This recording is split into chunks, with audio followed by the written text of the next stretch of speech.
Saat ini Uya Kuya ada di berapa posisinya? Uya Kuya ada di 19. 19 kalau dalam hitungan falakia diambil 15, jumlahnya 4. Lara. Eko Patrio. Sri Lunggu Dunia Lara Pati. Apa yang terjadi Pak saat ini? Kehancuran yang dimiliki oleh Pak Eko itu adalah hukum alam. Nafa Urba. Orang taunya Kanava. Seperti Napa Urba. Posisi dia ada di pemerintah. Baru kan dia? Baru kan? Ya. Ada di posisi lungguh, duduk. Tapi dia terkena dam, terbawa arus. Dari 3 sosok laki-laki 2 ini, sperma 1 ini, apalagi yang Bebzi akan mengeluarkan air mata lebih deras setelah next tahun ini.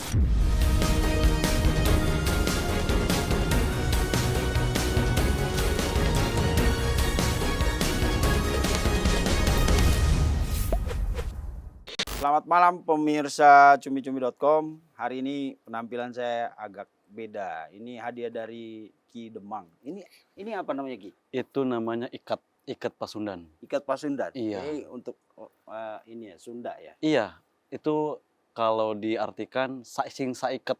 Oh, maksudnya gimana itu? Ya biar kita rukun satu sama lain. Oh. Jadi tidak ada perbedaan antara suku ataupun ras, agama gitu, Pak. Ini ada isi-isinya nggak, Ki? Nggak ada, aman. Simbol aja. Anak Sunda Soalnya seperti kepala itu. saya dari tadi kayak nyut-nyut gitu. Karena ikatnya terlalu kenceng. Bisa seperti itu, bisa. bisa. Oke. Nah, seperti yang pemirsa lihat, penampilan saya agak beda malam ini. Ada ikat dari Ki Demang karena malam ini kita mau biasa sekali seminggu spesial interview itu mau hadirkan cerita atau topik-topik yang berbau mistik supranatural, tapi bukan klinik ya, enggak. Karena bagaimanapun juga dunia mistis itu ada. Dunia supranatural itu ada dan memang tidak semua orang paham dan tidak semua orang bisa masuk ke sana. Makanya sekali seminggu spesial interview itu menghadirkan tokoh spiritual. Sebelumnya ada Mbak Yesi Dayak yang bicara tentang pengalaman indigonya. Nah, malam ini saya ditemani Ki Demang. Ki Demang. Ini nama asli atau apa, Ki? Nama Lakov. Oh, Lakov nama itu, Lakov. iya. Nama panggung gitu kalau Iya, anak nama band panggung. ya. Nama panggung. Oke. Nama Aslinya perjalanan. boleh dibocorin? Nggak boleh ya? Privat. Oh, privat. Iya. Takut dikejar debt collector. Kita punya nama berbeda tempat kan. Oh. Saat ini ya Oh, ini nama di dunia tak kasat mata. bisa seperti itu. Ini sebenarnya nama yang dihasilkan dalam segi perjalanan, Bang. Oh. Ya, dulu Jadi nggak sembarang ki gitu ya? enggak. Dan Ada ini pun proses spiritual. ya, enggak, saya boleh nih cerita berarti ini. Oh, boleh. Boleh ya? Ya, boleh. Kenapa banyak bertanya, Ki namanya siapa? Ki Demang, kenapa masih muda sebut Ki Demang kan? Seperti itu. Padahal masih muda Iya, katanya gitu. Pertama saya undang abang itu yang waktu kita ngomong si itu ya, Ridwan Kamil ya. Iya. Ki lah, pas saya kesini kok kayak masih muda. Masih Saya muda lah ya. Ki itu kayak orang tua kan. Ya. Nah, Jadi saya boleh cerita nih ya. boleh, silahkan. Saya ada grup dan grupnya itu kayak semacam di tempat keramat. Banyak orang bertemu di situ, para alim ulama. Dan kebanyakan mereka yang para alim ulama ini sering ada di panggung, punya nama lakop. Oh, oke. Kayak Ki Gledek, Ki Jaka Tingkir, kayak kiai kayak gitu kan. Nah, kebetulan pas di tahun 2016 saya melakukan sebuah perjalanan spiritual. Kayak mengunjungi beberapa lokasi tempat yang dikeramatkan. Nah, pada akhirnya saya sering berkunjung ke salah satu lokasi yang mana lokasi ini bertempat di Pandeglang, Banten. Ada makam namanya Syekh Demang Lancar. Oke, pernah dengar tapi. Nah, Syekh Demang Lancar ini saya hampir setiap minggu berkunjung ke situ. Karena kita sering memberikan informasi di grup itu, saya sedang berada di Syekh Demang Lancar. Teman-teman yang menggunakan Ki itu pada akhirnya mereka menyebut nama saya Ki Demang. Oh, jadi Demang itu dari tempat tadi itu. Iya, di situ saya ziarah lah tempat riadoh, tempat saya mengunjungi lah. Saya senang sekali dengan tempat tersebut. Dan itu bukan kemauan saya, ini kemauan teman-teman aja. Oke. Dan pada akhirnya mereka sering memanggil saya dengan sebutan Demang ataupun Ki. Ki Demang. Ki Demang. Ki itu Seperti apa sebenarnya? Ki itu kata tambahan. Kalau Aki orang tua, Oh, Kalau Ki itu kata tambah aja. kayak bung gitu ya? Iya, kayak bung Bung, seperti bang. itu, kayak bang gitu. Oke. Jadi Ki Demang akhirnya sampai Iya, sekarang. sampai sekarang, bahkan keluarga pun sekarang panggilnya Ki. Ki ya? Ki iya, dari nama asli pada akhirnya mereka sering terbiasa mungkin ya di kampung karena saya sebagai pemangku adat juga Iya. Oh, di masih muda kampung. begini pemangku adat? Ya insya Allah, alhamdulillah, saya sering memberikan edukasi tentang Pasundan, tata cara budaya, Hmm, adat istiadat di wilayah Tenjo, pada akhirnya mereka menyebut saya adalah Ki, Ki. Ki Demang. Oke, Ki Demang. Oke, begitu pemirsa, kenapa namanya Ki Demang? Ternyata Demang itu nama tempat ya. Tempat, Syekh Tempat Demang. sakral lah ya. Mm-mm. Seperti itu. Kenapa setiap orang ketika punya nama ini berhubungan juga Bang dengan apa yang saya pelajari saat ini nih. Saya kan Hmm, menggunakan ilmu falakiyah ya. oke. Nah, ternyata karakter itu akan berubah Oh ya. ketika nama tersebut dirubah juga. Oh, emang Ya, tadinya gimana karakter Ki? ya, Cicilan apa gitu? ya enggak. Kalau saya pribadi pun saya ngerasa dulu apa ya, di satu lokasi yang mana saya tidak menyukai tempat seperti ini. Lalu Hmm, ketika saya ada nama Lakop, tiba-tiba saya menyukai beberapa lokasi yang menurut orang lain tuh ini, kok bisa ya orang ini sendirian di tempat lokasi yang sunyi, dibilang angker gitu ya. angker. Dan ketika saya menggunakan nama itu, saya berasa ya udah ini tempat saya gitu. Contoh nama abang, contoh nih namanya Bang Falidal Amri, Hmm, panggilannya Ijal. Nah itu hmm. bisa berubah Bang, Wah, nama perlu lahir sama ubah nama, nama kayaknya. hah? Nama Ubah nama sebutan. kayaknya. Heeh, Tapi nanti jadi ganteng nggak kalau ubah bisa aja karakter kayaknya? Oke, karakter. begitu perkenalan singkat kita sama Ki Demang, Mhm, tapi hari ini kita undang beliau ke sini untuk seperti biasa melihat sebuah peristiwa, bukan satu sih. Ada beberapa rentetan peristiwa yang terjadi akhir-akhir ini di negara kita yang berpusat di Jabodetabek, kemudian nyebar sampai ke Jawa, ke luar Jawa juga. Itu tentang aksi demonstrasi. Dan kemarin itu di tanggal 30 dan 31 itu rasanya ada sesuatu yang sangat mengerikan yang bikin kita cemas kan. Aksi apa demonstrasi anarkis di mana-mana, bakar sana, bakar sini, bahkan udah mulai jarah-jarah kemarin itu. mhm, Ya kan. Nah, kemarin kita sudah bicara dengan orang yang terlibat seperti teman-teman dari Ojol, dari Sepoi, Serikat Pengemudi Online Indonesia. Kita juga bicara dengan Bang Deo dari sisi hukum segala macam. Nah, hari ini kita mau dengar dulu sudut pandang spiritual atau supranatural tentang kejadian yang sangat menggegerkan sekaligus menakutkan kemarin itu. Kalau Ki Demang, apa yang Ki lihat dari apa rentetan peristiwa kayak dari tanggal 30 deh, 30, 31, terus sekarang masih ada sisa-sisanya gitu Ki. mhm. Kan dulu saya pernah membuat statement ya, Ya. membuat ramalan di tahun 2025 apa yang akan terjadi. Memberikan informasi seperti itu kan seperti tabu Bang. Sebelum terjadi kita sudah memberikan informasi dan informasi ini saya dapat dari sebuah simbol alam. Kalau dengan secara kasat mata atau kacamata batin Ki Demang, apa yang terjadi itu sudah hukum alam. Dan kenapa hukum alam? Karena tadi keserakahan di pemerintahan. Saya anggap ini pemerintahan mutlak, kayak semacam permainan. Ada dalang di balik kerusuhan. Ada kan di video sebelumnya, di bulan Desember 2024, saya Ya. buat bahasa bakal ada kericuhan, dan kericuhan ini diakibatkan oleh seseorang yang rakus, yang serakah, membalikan sebuah isu agar semuanya tidak terlihat, akan supaya tertimbun. Itu yang saya lihat di bulan Desember 2024. Dan ini belum seberapa, Waduh. belum seberapa. Makanya bahasa udang, ada udang di balik batu tuh, itu akan terjadi nanti di bulan akan berikutnya. Secara kasat mata apa yang saya lihat nih ya, itu awal permulaan tanah air kita ini akan jatuh. Kalau seandainya kepemimpinan di tahun 2025 ini mengambil keputusan yang tidak gotong royong. Karena ada setiran di balik kerusuhan kemarin.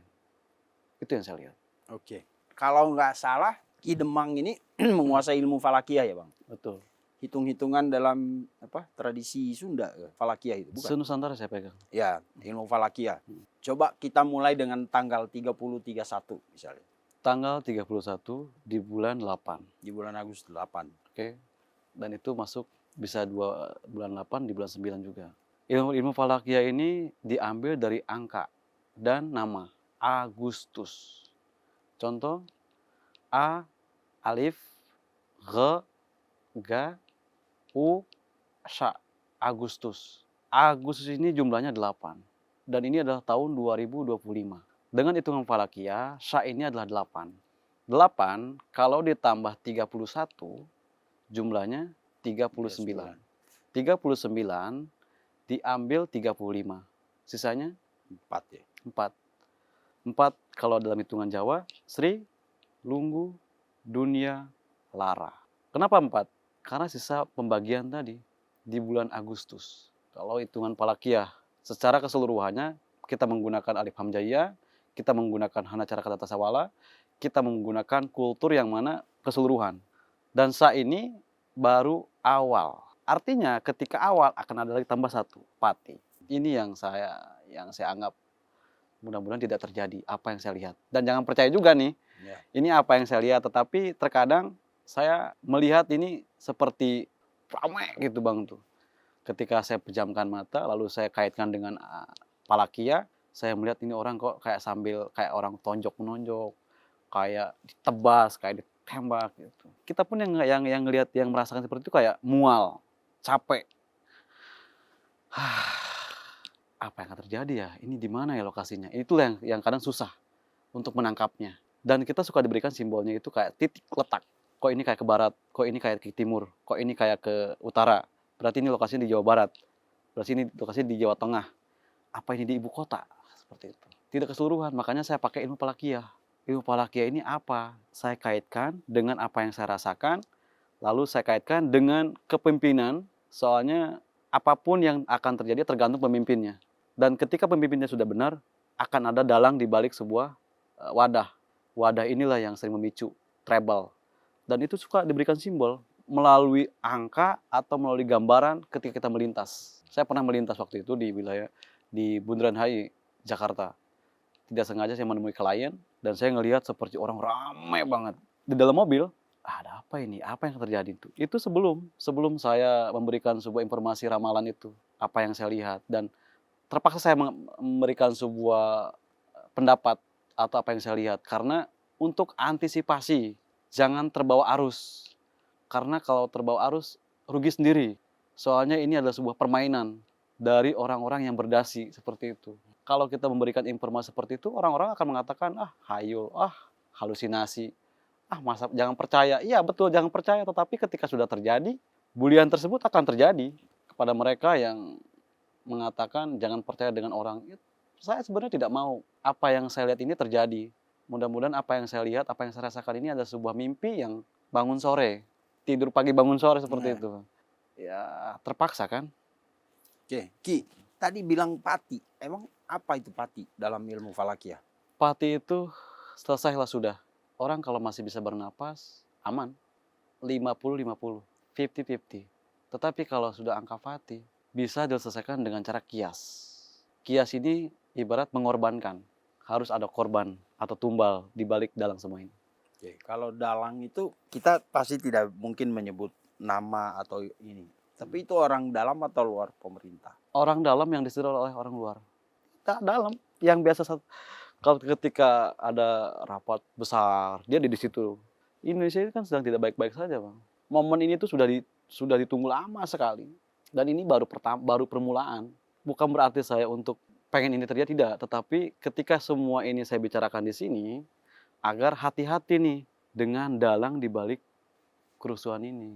Meskipun ini menjadikan bahasa sudah sewajarnya dan sudah hukum alam, tetapi suka ada baca istilah kias, bagaimana semua itu agar tidak terjadi.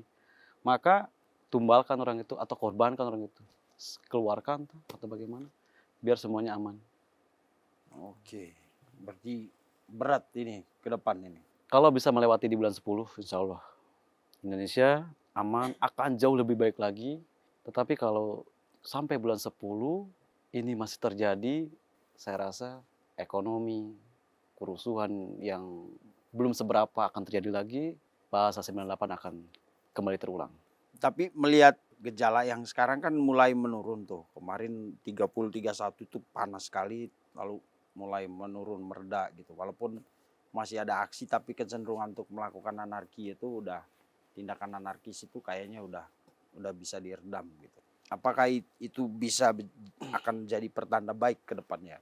Atau ini orang yang sang dalang itu cuma rehat bentar lalu nanti muncul lagi? Ya karena tadi Bang, di balik sebuah kesedihan, kehancuran, ada doa-doa yang membuat tameng agar semuanya tidak terlalu berlarut-larut. Saya merasakan Indonesia masih aman di bulan 8. Ini hanya saja awal mula. Yang akan terjadi lebih dahsyat. Ada bahasa kias tadi.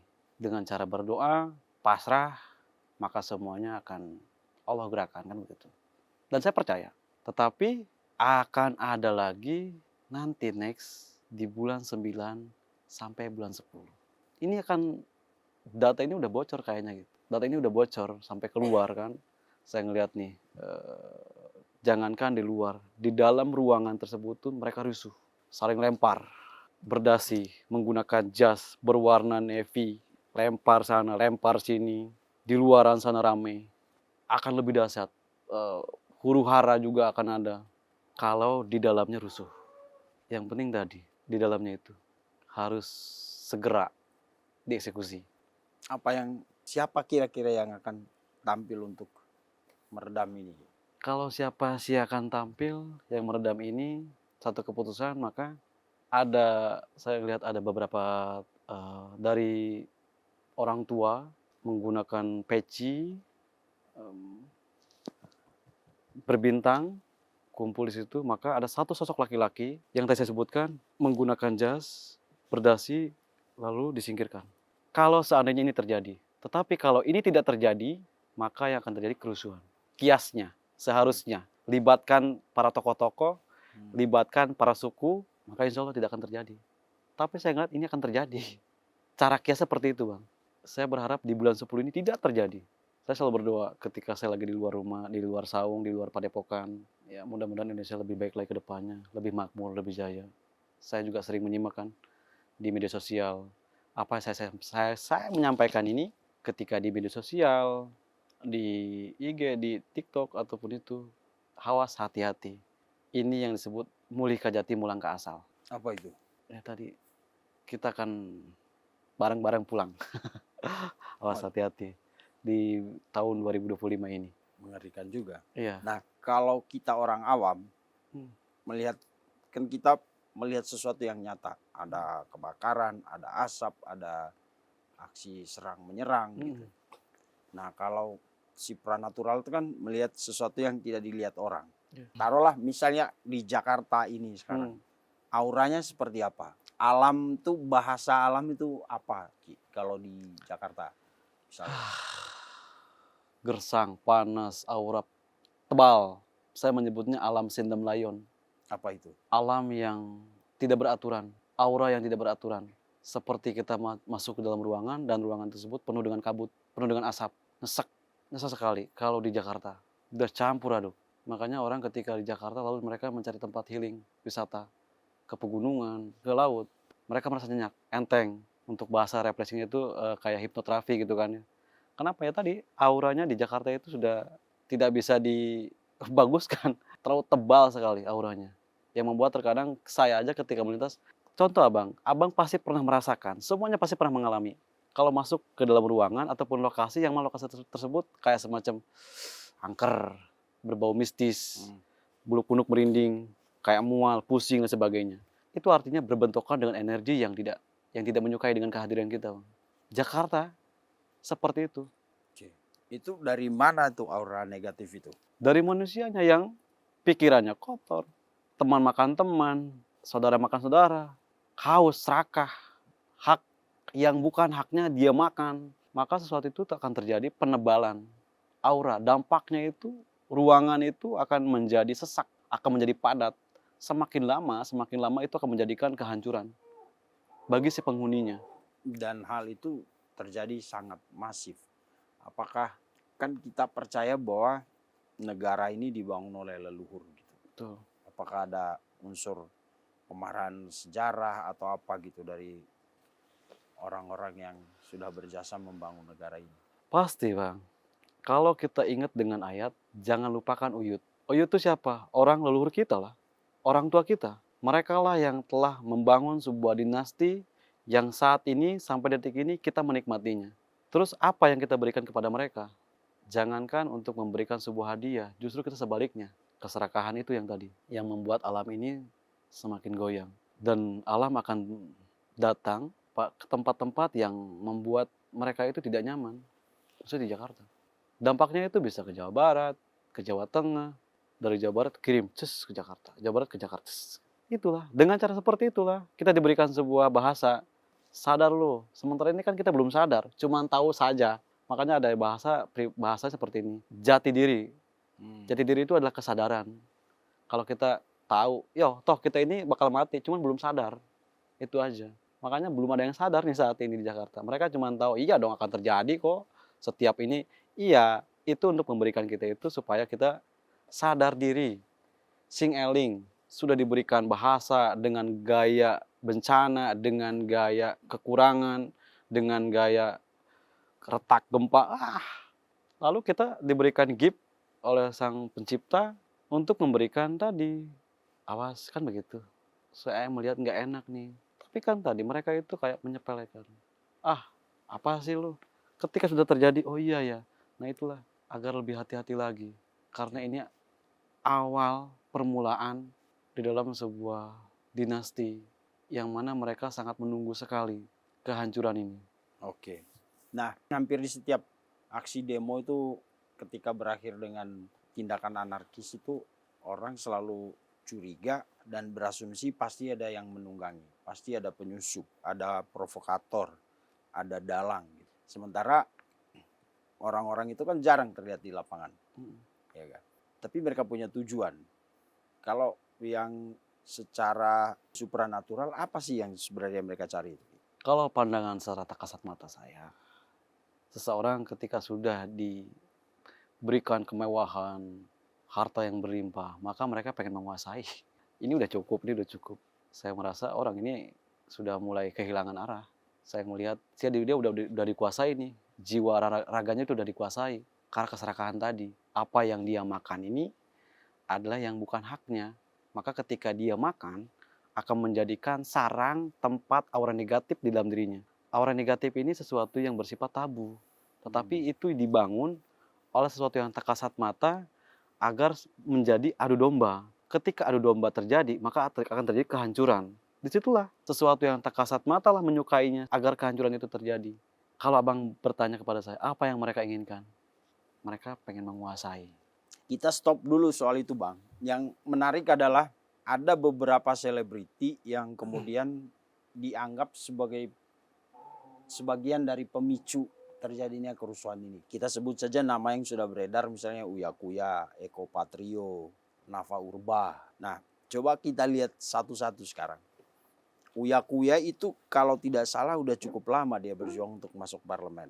Dan tahun ini dia berhasil di periode pemilu 2024 kemarin dia berhasil masuk. Tapi dengan kejadian seperti ini, di mana rumahnya sampai dijarah, dia jadi kayak musuh publik. Akan seperti apa nasib Uya Kuya ke depan? Saya mendoakan sebelum saya melihat sebelum saya melihat ke depannya akan seperti apa, saya mendoakan mudah-mudahan akan lebih baik lagi. Tetapi ini adalah laku lampa seseorang yang dihitung melalui falakiyah.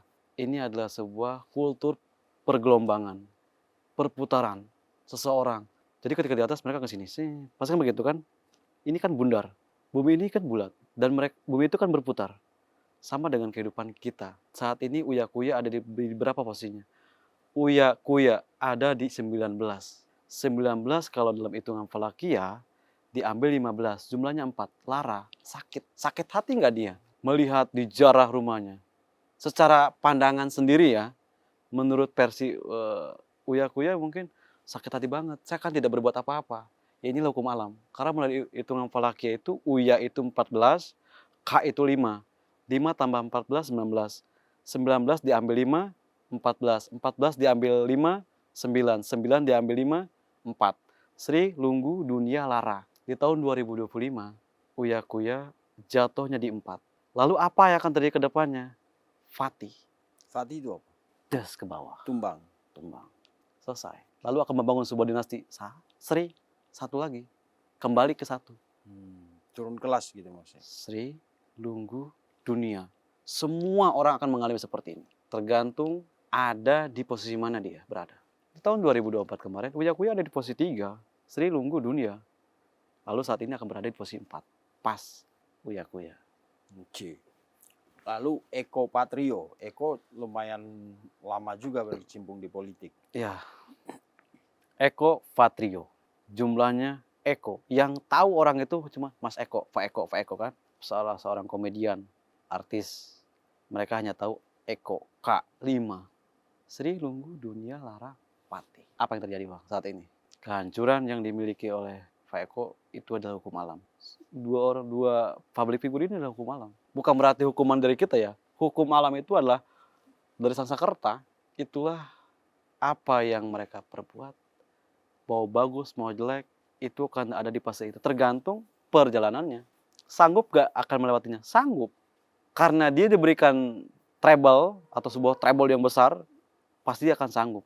Cuman semua berasal dari tadi. Dari laku lampah seseorang. Nafa Urba. Orang taunya Kanava. Sempat Napa Urba. Ada artisnya siapa? Napa Urba. Ya kan? Abang taunya Napa Urba kan? Ya. Nun tambah Fa. 2 ditambah 1. Ditambah 11. 13. Fa itu 11. Nun, Na. 2 tambah Fa. 13. Ditambah Urba. 2. Va.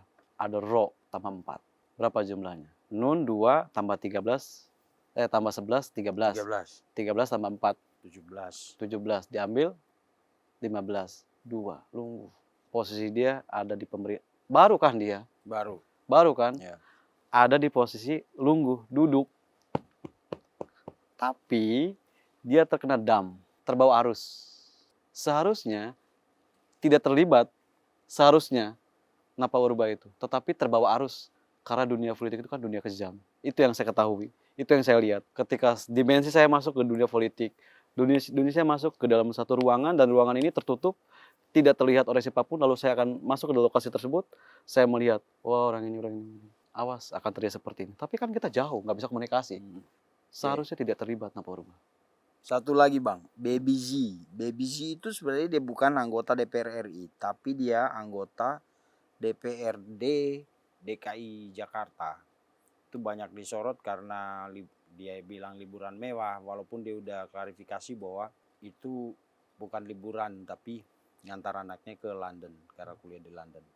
Tapi orang melihat lu di saat kita semua pada susah hidupnya, lu sebagai pejabat publik yang harusnya mewakili kita malah liburan foya-foya di luar negeri. Itu kan anggapan orang banyak, walaupun si Baby Z itu udah sudah mengklarifikasi, ya kan. Dan Baby Z itu kalau Eko, Uya, Nafa kan udah dinonaktifkan. Walaupun sebenarnya itu masih banyak diskusi lah, apakah nonaktif itu mereka berarti tidak lagi jadi anggota dewan atau seperti apa. Mungkin nonaktif dari fraksi tapi tetap anggota dewan. Kalau Baby Z apa Bang? Ini kan orang masih kayak banyak gosip aja, sampai cerita masa lalunya dia pernah disebut oleh seorang mantan germo prostitusi online kalau nggak salah, itu sempat disinggung soal masa lalu dia lah gitulah, masa lalu dia yang dianggap kurang menjanjikan. Nah, kalau melihat nasib Baby Z ini akan seperti apa? Dia itu salah satu selebriti yang lumayan berpunya sih kalau tidak salah sekarang. Baby Z ini perempuan laki-laki? Perempuan Baby Z. Iya. Oke. Saya melihat di angka 14, dan kebetulan dari 3 orang ini yang berhasil cuma Napa Urba ya. Kalau saya lihat akan baik-baik saja. Dan dari 3 nama ini, Baby Z, Eko, sama Uya. Mas Uya Kuya, saya ngelihat berat sekali. Bahkan bukan berakhirnya masalah, justru akan ada masalah lebih besar.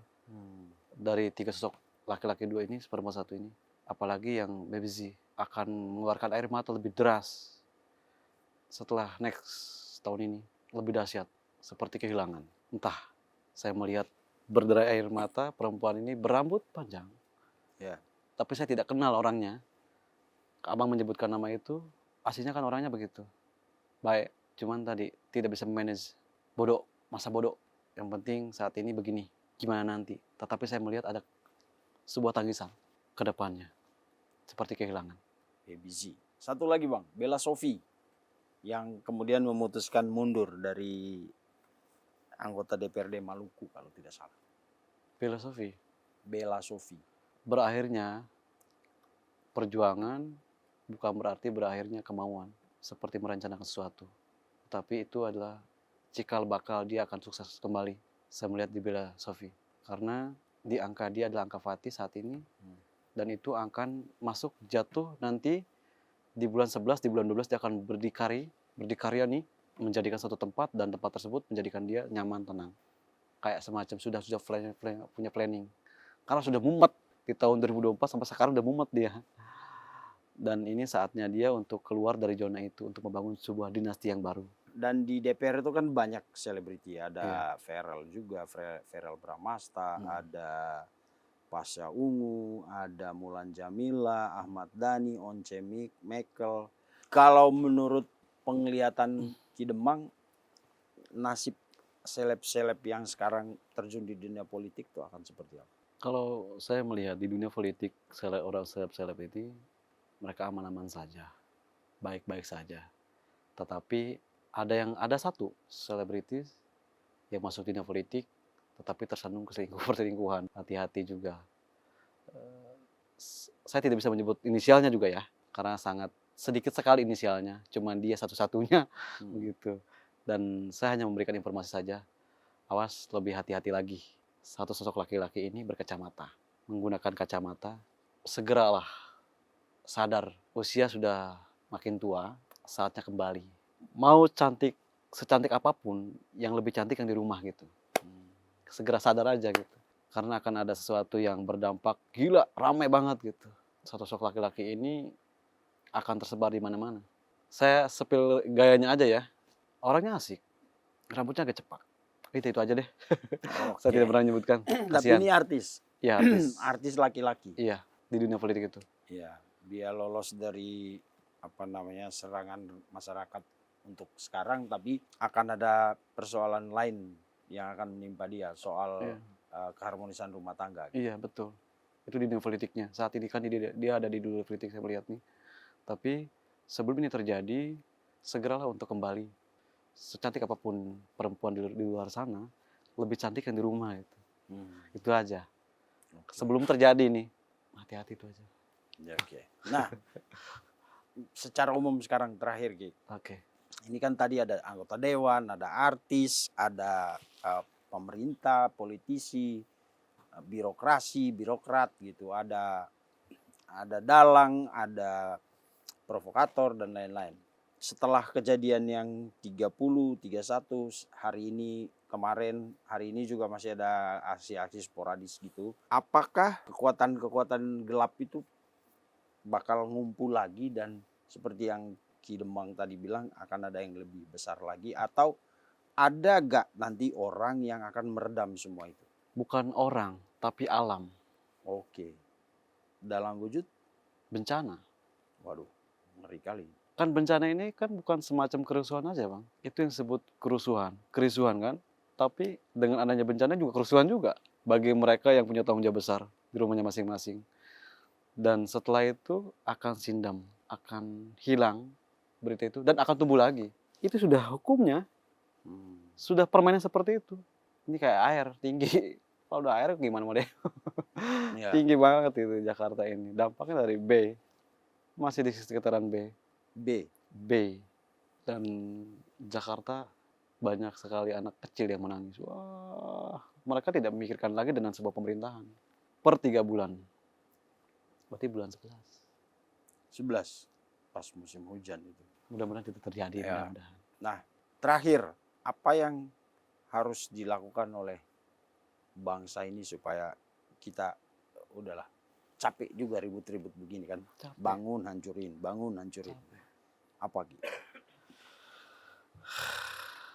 Berawal dari kepemimpinan. Kita ini kan adalah semua makmum. Jadilah tanah air ini tanah yang diciptakan oleh leluhur, menjadikan sejahtera, makmur. Jadilah pemimpin yang sesuai dengan janji leluhur, tidak ego, tidak serakah, tidak haus dengan yang namanya jabatan, maka insya Allah Indonesia akan jauh lebih baik lagi. Agar masyarakat yang di luar sana tidak terlalu berharap besar dengan janji-janji yang sering dilontarkan tetapi tidak ada kenyataan, tidak ada fakta. Dan mereka yang merasa dirinya ini tidak pernah didengar, tersakiti, tercampakkan, doa yang setiap hari mereka panjatkan, maka akan menjadikan senjata yang bisa menghancurkan tanah air. Berawal dari kepemimpinan. Oke, berarti ketegasan, kebijaksanaan, kesungguhan, ketulusan seorang pemimpin siapapun ya, dari pusat sampai daerah, sampai RT, sampai RW, itulah yang akan menyelamatkan kita. Betul, nanti ada yang bahasa Satrio Peningit. Satrio Peningit. Yang bahasa Satu saatnya, betul, saatnya tanah air Nusantara, Indonesia Raya, benar-benar jaya. Ada salah satu pemimpin yang akan muncul. Yang akan muncul dan dialah yang akan menata. Tapi saat ini berbeda pemimpinnya, bukan dari tanah Pulau Jawa lagi. Tapi dari Pasundan. Tanah Pasundan. Tanah Pasundan, insya Allah. Bisa dirasa-rasa itu ya? Ya. Sosok kepemimpinan ini, beliau menggunakan waktu itu hanya waktu tidur 2 jam, 3 jam. Sisanya mengabdi. Oke.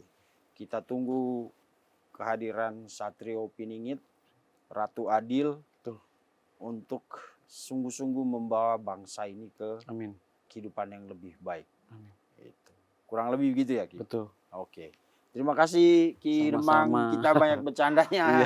Padahal dunia spiritual itu dunia yang hening, ya, sakral, ya kan, mistik. Mistik bukan berarti dukun ya. Mistik itu sesuatu yang spiritual sebenarnya. Betul. Kan? Ini seperti saya ini nih. Kita bilang ngomong mistik itu bukan berarti klinik, beda. Klinik sama mistik beda. Ya, begitulah pemirsa obrolan kita dengan tamu saya hari ini dari dunia lain ya, Ki. Iya, dunia lain ini. Ki Demang. Akhirnya saya juga dibawa ke dunia lain lewat topi ini. Iya. Ini ikat ya? Iya. Iya. Itu oleh Batabang. Iya, dari tadi kepalanya agak nyut-nyut. Jangan-jangan ada isinya nih, Ki. Benar ya, Ki? Enggak ya? Oke. Terima kasih pemirsa. Intinya alam semesta termasuk bumi Nusantara itu selalu terdiri dari 2 dimensi. Dimensi yang kelihatan dan yang tidak kelihatan. Kita yakin dan percaya pada analisis rasional, tapi kita juga perlu memberi ruang untuk suara-suara dari dunia spiritual. Jadi boleh percaya, boleh tidak, tapi mudah-mudahan apa yang disampaikan oleh Ki Demang hari ini bisa paling tidak menjadi masukan lain, sudut pandang lain untuk kita kembali lagi merajut kehidupan berbangsa dan bernegara di Republik Indonesia kita yang tercinta ini. Sampai jumpa di episode selanjutnya. Selamat malam dan terima kasih Ki Demang. Siap, sama-sama.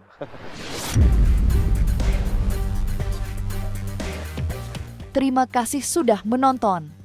Jangan lupa like, komen, share, dan subscribe video cumi-cumi.com.